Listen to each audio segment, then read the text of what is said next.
In this video, I share with you how you can identify what problem you should be solving. My name is David Michelson. I use these principles in my own daily life, and I use them with my clients when I coach them to start their businesses and get their first paying customers. The first thing that I always consider whenever I have a problem I need to solve is, how am I involved in this? Whatever I'm dealing with, somehow I'm involved, somehow I'm a part of it, which means it's also my fault. And you might be thinking, well, sometimes other people do stuff, and so wouldn't it be their fault? And you're right to a certain degree. You can think that way, and that will help you get to a certain point, probably. But if you instead take what's called extreme ownership, credit to Jocko Willink and to the general term, and realize that if you just focus on blaming yourself for whatever happens, it'll be so much easier for you to actually take action and change it. And so I always think about, what is it that I'm doing? How am I involved in this problem? The second step is identifying, is this a personal issue? Just something with me? Is it a business issue? Is it,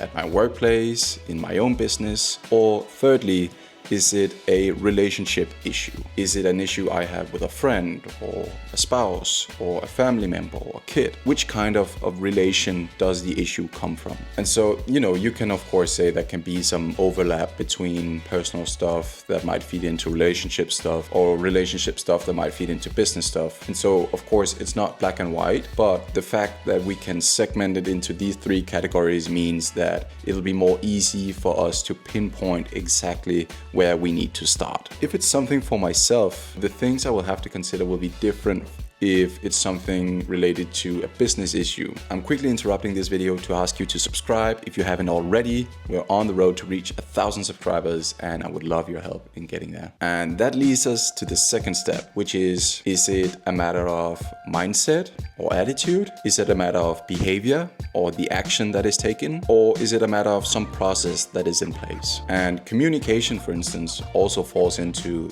action and behavior. And a lot of times communication is the issue. Same with expectations, right? Expectations, though, fall into the mindset and attitude category. If I know I have an issue personally, then I look at, is it an attitude or mindset problem? Is it the way that I view the world, my expectation of how something is supposed to be or how I think it should be? Or is it because I'm doing something wrong and I know what I should be doing, but I'm actually just executing it in the wrong way? Or have I set up some kind of habit or process that, without thinking about it, is not being productive for me and getting what I want? And same, if you're dealing with some kind of business issue, do you have processes in place that aren't helping you get what you want? Or do you think that you're solving the right issue when actually the way you view the business problem is the wrong attitude? Or are you just acting in the wrong way? Are you not doing enough? Are you doing the wrong things? And so using this approach to segment what kind of issues we can deal with, and then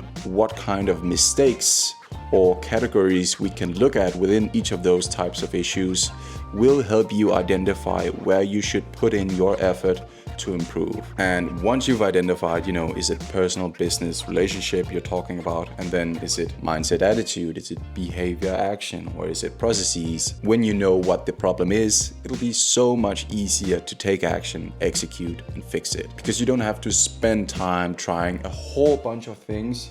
You can narrow your effort towards a certain point and really direct your focus towards fixing that. I hope you found value in this video. Please subscribe. It helps more than you can imagine in order for us to reach more people, change more lives, and create a bigger impact. As always, of course, stay disciplined.